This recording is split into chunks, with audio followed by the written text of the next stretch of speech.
Good news kasi meron akong nahanap na merong mature plant na siniguela sa malapit dito sa amin. At nag-offer siya na bigyan ako ng free cutting. So ipopropagate ko na ngayon ito, hindi ko na patatagalin pa. At ang gagawin ko ay hahatiin ko siya para malagyan ko siya ng talukbong. So ikakat ko ito para dalawa yung ipopropagate ko na cutting. Out of season na ang propagation nitong siniguelas, pero pinilit ko pa rin. Meron akong gagawin na technique para makatulong. Dahil umpisa na ng winter ngayon dito sa amin. June 1 ang umpisa ng winter dito sa Australia. So ikat ko na ito. Ayan. So dalawa na. Tanggalin ko lang yung may mga dead na stem. Bawasan ko pa din siguro ito.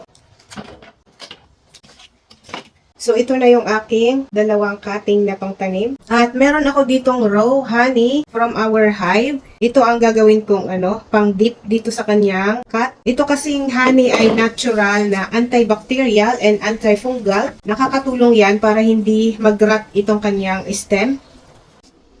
At meron na ako ditong pin-repair na dalawang pot. Ayan yung soil. So, kalahati lang muna yung nilagay ko na soil. And then, dadagdagan ko siya. So, i-compress lang natin yung, yung soil. At, tapos na itong aking first pot. Ito yung ating second pot. Ito yung first time ko rin na mag-propagate ng siniguelas. So, abangan natin kung mabubuhay ba ito. Winter season na naitanim. Tingnan natin kung mabubuhay itong siniguelas na ito. Ang right season na pagpupropagate nito is spring. Pero hindi ko na inantay ng spring kasi excited na ako na makapag-propagate nito. Didiligan ko lang ng konti para maging moist yung kanyang soil. Dahil winter na dito sa amin, ay lalagyan ko siya ng talukbong. Ito yung tinatawag nila na ICU propagation technique. Nakakatulong kasi ito na makip yung moisture at saka ma-maintain yung temperature para hindi siya masyado lamigin. Pipitan ko lang dito. ICU technique.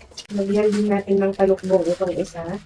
At i-update ko muli kayo kapag nabuhay na ito.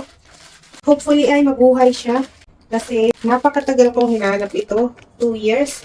At ipapasok ko itong siniguelas dito sa greenhouse na ginawa namin para dito sa kamyas. Meron kaming nilagay na bulb dito at pinapailaw namin ito sa gabi. At naglagay din kami dito ng bucket of water kasi yun yung nag-absorb ng heat pag umaga. At nire-release niya naman ito pag gabi. Wish me luck, sana mabuhay itong aking siniguelas propagation.